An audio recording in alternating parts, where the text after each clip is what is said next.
Alright guys, welcome back to another video, and today, as you can tell by the title, I'm going to be going through everything that I did to land multiple finance internships.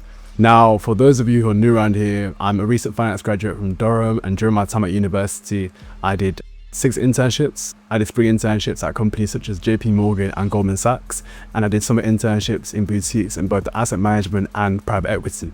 So I thought, considering we're now in August and application season is literally around the corner, I thought this video would be useful for anyone who's applying, whether you're in first year, applying to spring internships, whether you're in second year, applying to summers, or even if you're in final year too. There's a lot of key takeaways you can take. So if you guys enjoyed the video, make sure you like, comment and subscribe. And without further ado, let's actually get into the video. Okay, so to begin with, it makes sense to talk about my starting point, right? Where I started, how I started even applying to internships. So I started applying at the very beginning of my first year.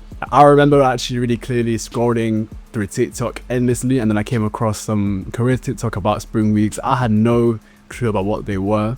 Did some research, and to put it really briefly, a spring internship is kind of a 1-week internship that you do in your spring of your first year. Now, many of them can be convertible into summer internships for your second year, and even if you don't convert, it is a really good thing to have on your CV. If you guys want more in detail information about what spring weeks are and how the whole application process for that works, I definitely recommend you guys go and check out my video on the channel on how to land a spring week. So I started applying in the beginning of my first year, kind of September, October time. Now for spring weeks, you don't need to be applying to particular divisions for the most part. A lot of companies, investment banks, other financial services companies, they'll have spring weeks which are more general. They're not tailored to one division. So if you guys don't know what you want to do in the future, that's really fine. It's not that deep. There to give you an idea about the different kinds of finance. Are you more of an asset management kind of person, or do you want to go into IB? My personal strategy when I was applying to spring weeks was just apply for everything, because that's the whole point, right? My idea was,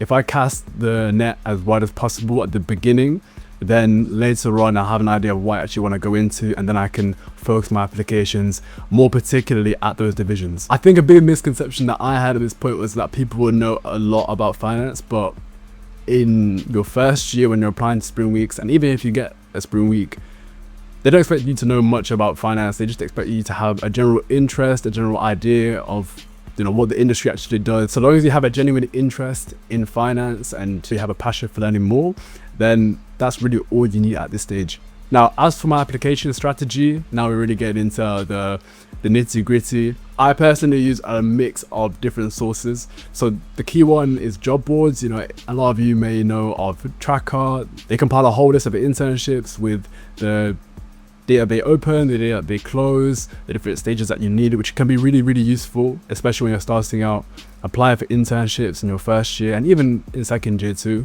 I think the key thing that I would advise here is to make sure that you guys diversify where you're finding your internships from, particularly when you're applying for some internships in second and third year. Because although sources like Tracker and other well-known job boards, whether it's LinkedIn, etc., they can be really useful, but there are lots of hidden gems that you can't find on those job boards. And purely from a number standpoint, there will be thousands and thousands of people that will be checking that Tracker every day from around August to December. Trust me, I've been there. So although I'm definitely not advising against them, I'd say mix it in with other sources. For example, I definitely have a look at cold emailing companies. So what you could do, say if you're based in, Birmingham, for example, you can use Google or other tools to find financial companies within your area, the UK, and then filter that according to where you guys are intern. So say, for example, me personally, I'm someone who's interested in asset management.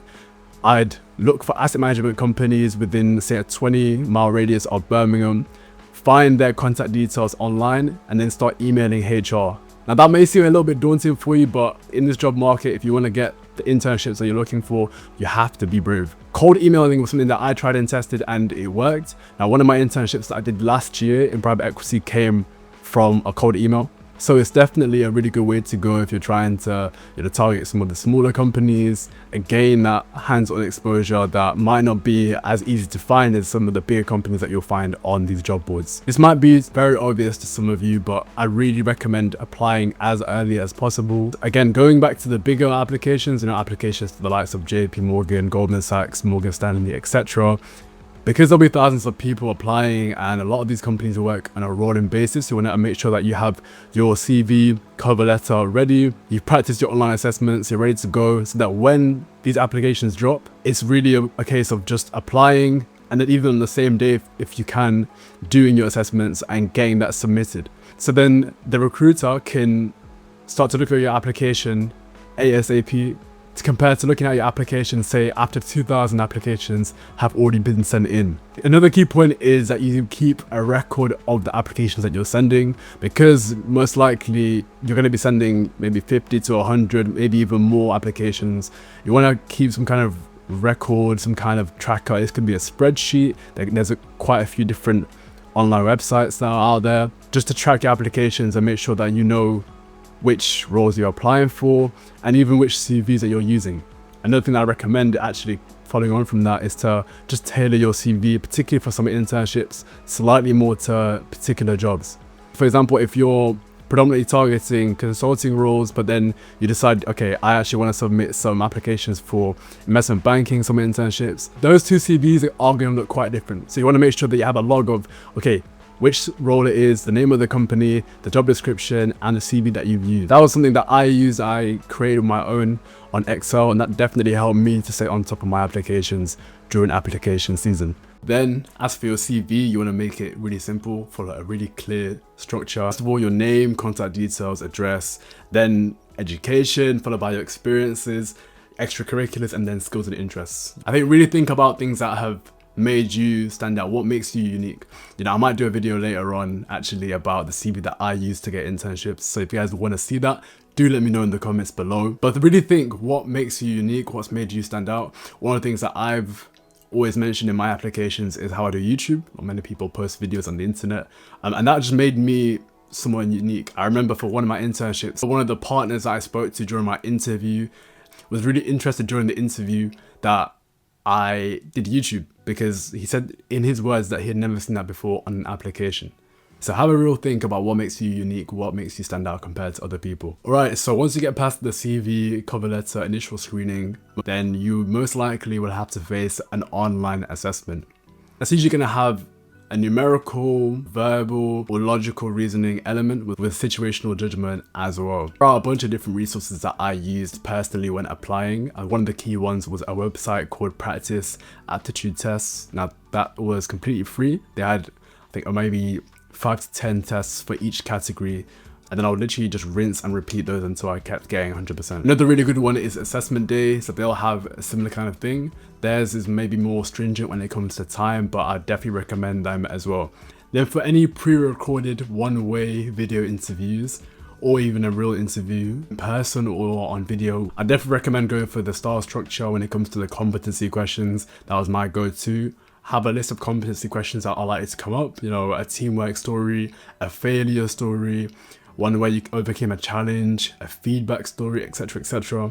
Go through the key competencies and think of examples in which you have demonstrated that given competency, whether it be in a previous internship, it could be during your time at school or university. I remember in the summer after I did my A-levels, I worked as a customer service advisor in a call center. That was a horrible job, if I'm being honest, but there were so many good examples that I had from there, which I used in my answers for interviews that really helped and paid off. Now, if you're trying to land an internship in finance, it's really, really important. I can't stress it enough how important it is to be commercially aware. In simple terms, that just means being aware of what's happening in the world, what's happening in the markets. So what I used to do was read the FT's daily newsletter. I think if you sign up to it on their website, they will email you every single day a little summary of like what's happening in the world. And then from there, you can read any longer articles. That was something that really came in clutch for me. Now, it doesn't have to be reading if you're not much of a reader. You can listen to podcasts such as those from the FT or from The Economist. There's one that's really good by Amplify Me called the Market Maker Podcast, which, you know, I still use to this day to remain commercially aware. And then for those of you who are looking to apply to summer internships, not so much spring internships, it's really important that once you've read something that has, you know, caught your interest and which is relevant, make sure that you form a view on it. Make sure that you actually have an opinion, so that when you're asked in the interview, you know, tell me something that's happening in the markets right now, or something which is happening in the world, that not only can you show that you know what's happening in the world, but that you can offer an opinion. Because in a lot of these finance internships and then later on in the jobs themselves, it's not enough to simply know just what's happening in the markets. You need to know what's happening in the markets and then provide an opinion on that of your own. Networking was something that really helped me, particularly in the early phases when I was trying to figure out where everything fit in the world of finance. What's the difference between asset management and investment banking? One thing that really worked for me was turning to LinkedIn. Now, I would pretty much filter by my university. So if I was trying to apply to an internship at a given company, I would type in that company and then Durham University in the search bar, find out who went to my uni that's done that internship, and then speak to them. And then from there, you can find out more about the application process, the next steps, the kind of timelines that they work on, and very importantly, what you're actually going to be doing in the internship. So say when you get to the HireVue or even the video interview, you'll be able to speak confidently about what each desk does, what the desk that you're applying to actually does. And then again, you're showing that enthusiasm, that proactive nature that these companies are looking for. Now, I know, especially for those of you who are new to this may seem very daunting, reaching out to random people, but you find that the people that you reach out to and actually get back to you are very willing to help. They're usually very nice. There were so many people that helped me over the couple of years that I've been at university that made sense of things that didn't really seem clear on the face of the application itself. So overall, I definitely recommend networking with people who are in the industry or even your fellow students that might be a little bit older than you are, to find out what worked for them and how they got into that internship at the company that you're looking to intern at. Now, a few of the mistakes that I made when applying for internships that really cost me was not knowing what internship that I applied to and not knowing more about the different divisions. I think particularly in the beginning, I may not have known exactly what I was doing, but because I was applying to pretty much everything, it was difficult to find out more about everything. I remember really clearly as well for spring weeks when it came to the applications, the online assessment process, there were times where, because I'd have 3 in a day to do, I would just rush through them all so that I can, go on and do something that I actually enjoy doing. So one key tip I recommend is make sure you create time to do your assessments, make sure that you do them in a quiet setting where you can actually lock in and focus. And I think the most important thing with all applications, regardless of what stage you're at, is just to make sure that you take your time, remain resilient, and be proactive, because this can be a very, very draining process. Take breaks away from applying. You don't want your entire life to be revolved around applications, even though it's important to you clearly that you want to land an internship. You're inevitably going to face rejections. It's just part of the process. You got to keep pushing and keep your head up. And there's times where it might seem a little bit all doom and gloom, but all you really need is one application to hit. So I'm going to wrap up there. That was everything that I did to land multiple finance internships at uni. Make sure you let me know down in the comments below what stage of university you're at, whether you're applying to springs or summers. Make sure you like the video if you did enjoy, and subscribe to the channel if you are new around here. Thank you all for watching, and I'll see you all next time.